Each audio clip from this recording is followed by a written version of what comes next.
मैं आता हूं अरुण शर्मा जी आपके पास। अब आजकल बहुत सारे ऐसे राजनीतिज्ञ हैं जो लंबे समय के लिए हैं, जैसे किम जोंग उंग लाइफ टाइम के लिए हैं। पुतिन ने अभी अपना रीनॉमिनेशन 2036 तक के लिए किया, 2036 के लिए, यानी कि वो जाने वाले नहीं है। और शी जिनपिंग भी नहीं जाएंगे। वो 5 साल के लिए फिर चुने गए हैं, लेकिन चुने जाने का मतलब वहां पे ये है कि मैं खड़ा हूं, आप सब हाथ उठा दो। तो वहां पे कोई लोकतंत्र तो है नहीं। वहां पे वो तभी हटेंगे जब उनके बराबर का कोई और आ जाएगा और वो उनको पुश करके बाहर निकाल देगा या उसका कत्लेआम कर देगा। यही तानाशाही में यही होता है। पर इंदिरा गांधी ने एक गलती की थी, मोदी वो गलती नहीं करेंगे। इंदिरा गांधी ने इलेक्शन करवा के गद्दी छोड़ दी थी। ये शायद इलेक्शन करवा के भी गद्दी नहीं छोड़ेंगे। ये दोनों में फर्क है, क्योंकि इनकी परिपाटी सब इंदिरा गांधी ही जैसी है। लेकिन ये इंदिरा वाली गलती नहीं करेंगे, ये उसमें सुधार करके ये भी अपने अपने आप के लिए दिनेश आजीवन वो अपना डिक्लेयर करवा लेंगे वहां पर। शर्मा जी। कुछ हरि भाई बोलना चाहते हैं शायद। जी हरि भाई, कुछ कह रहे थे आप? नहीं, मैं शर्मा जी बीच में एक ही वाक्य बोलना चाहता हूं। आपने ठीक ही कहा। मोदी जी इंदिरा गांधी को फॉलो कर रहे हैं और साथ साथ संजय गांधी को भी फॉलो कर रहे हैं। आपको मालूम होगा कि कुलदीप नायर को जो अंतिम, यानी कुलदीप नायर के निधन के बाद में जो किताब मार्टुली ने जो संपादित करी, उसमें संजय गांधी का इंटरव्यू है। और उस संजय गांधी उस वक्त कह रहे थे कि 30-40 साल तक यहां पर चुनाव नहीं होने चाहिए। संजय गांधी को ये फॉलो करेंगे, अंते हैं। जी जी जी जी जी जी, ठीक है जी। शर्मा जी, जी आप अपना जी वक्तव्य सर। नरेंद्र मोदी जी, क्योंकि इंदिरा गांधी ने तो जानते हुए कि वो हार जाएगी, वो उसने चुनाव घोषित, अनपढ़ लोगों में। जी सर, जी सर, जी जी शर्मा जी, कैरी ऑन। आपने सर बहुत सारी बातें कह दी और मेरी मर्यादा ये है कि मैं, हमारी बहन बैठी है, मैं ऐसे शब्द बोल नहीं सकता जो प्रियंका श्रीवास्तव ने कहे। शायद आपको मालूम होगा उन्होंने क्या कहा। वो शब्द यहां ना बोले जा सकते, ना लिखे जा सकते, ना सुने जा सकते। पहली बात, मैं जो सिद्धांत लूंगा मैं अपने पुरखों से लूंगा, क्योंकि मैं उनकी संतान हूं। मुझे क्या समझाया? मुझे समझाया, अंधे अंधा ठे लिए दोनों कूप पड़ंत। अब अंधे को आप समझ लीजिए कौन है और अंधा कौन है। वो है जनता। पहली बात। दूसरी बात, आपने बहुत सारी बातें कही हैं, मेरे पास बहुत सारे उदाहरण हैं, इतने सारे उदाहरण हैं जिसका कोई हिसाब नहीं है। कहते अनजान सुजान सदा कल्याण।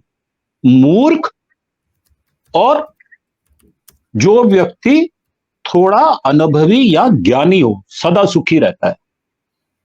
सर आपने बहुत सारी एग्जाम्पल्स देख ली, सुन ली, अनुभव कर ली, और ये बात हमें जब क्लियर हो गई कि लोकसभा में बद्धे तरीके से गालियां दी जा सकती हैं और मात्र माफी मांगने से उसको माफ किया जा सकता है। जब आपने देख लिया कि मिश्रा टेनी जी का बेटा ड्राइविंग सीट पर बैठकर किसी को रोंद सकता है और उसको माफी दी जाती है, उनका तो बयान भी नहीं हुआ, पुलिस ने बुलाया तक नहीं उनको। फिर उसके बाद हमने देखा कि ये कहते हैं महिलाओं की हम बड़ी इज्जत करते हैं। वो तो खैर प्रत्यक्ष को प्रमाण किया, वो आपने मणिपुर का उदाहरण दे ही दिया। उसके अलावा दिल्ली का उदाहरण साफ है। सर मोदी जी की आपने जो लिखा, मैं आपके टाइटल से थोड़ा सा असहमत हूं। कैसे, वो मैं आपको बताता हूं। आपने लिखा है जब सत्ता गूंगी बहरी हो जाए। सर सत्ता ना गूंगी है, ना बहरी है, ना अंधी है। सत्ता अतिरिक्त चतुर है। उसको पता है कौन सा बाण कौन से युद्ध में चलाना। मतलब भले ही धृतराष्ट्र अंधे हों, परंतु उसको उनको संजय सब कुछ बता रहा है, सब कुछ सुन रहे हैं, सब कुछ समझ रहे हैं, और वो बाण वही चलाते हैं जिससे जो व्यक्ति मरना है। मतलब अगर वो कलकत्ता वाली हमारी छोटी बिटिया जो है उसको बाहर करना, तो उसकी कौन सी बात को पकड़कर बाहर करना ये तो पता ही है। और आप बहुत सारे उदाहरण दे रहे हैं, मैं आपके सारे उदाहरण से मुतासिर हूं। मेरा कहने का अर्थ ये है कि वही होगा संसद में जो हुआ।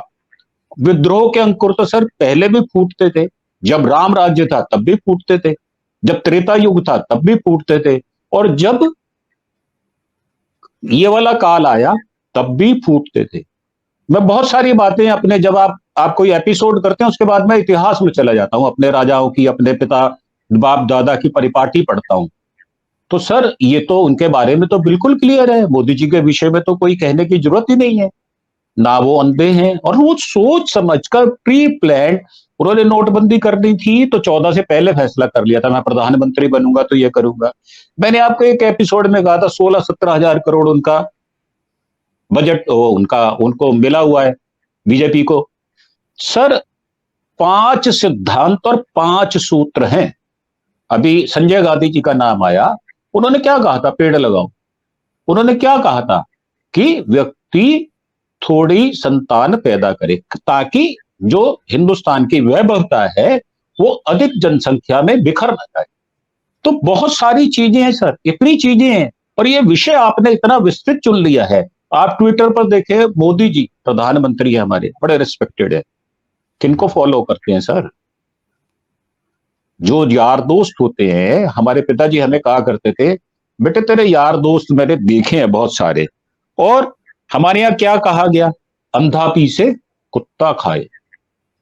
सर ये कहावत है, लोकोक्ति है, मेरा एक भी शब्द नहीं। तो जब हमें सब कुछ क्लियर है और सत्ता की प्राप्ति इसी माध्यम से होती हो, इसी रास्ते से होती हो, तो फिर क्या हिंदुस्तान और क्या रशिया, क्या अमेरिका, और अभी आपने नाम लिया कोरिया वाले का, तो इनमें सब में कभी मतभेद होगा नहीं, सब एक ही पैटर्न पर जा रहे हैं। और यही पैटर्न आपको सत्ता में बनाए रखने में सहायक होता है। या तो आप क्रूर हो या आप बहुत अच्छे हो जाए। तो ये तो मानव स्वभाव है ना, इसमें ऐसा कुछ नहीं है जो मोदी जी के विषय में उनको अलग करता हो। हाँ, उनको अलग करता है क्या, मैं बताता हूं आपको। उन्होंने कहा कि मैं कपड़ों से पहचान लेता हूं। जी बिल्कुल ठीक कहा, कपड़ों से ही पहचान हुई। जो व्यक्ति प्रधानमंत्री होते हुए परिधान मंत्री बन जाए और वो कपड़ों से पहचान दे।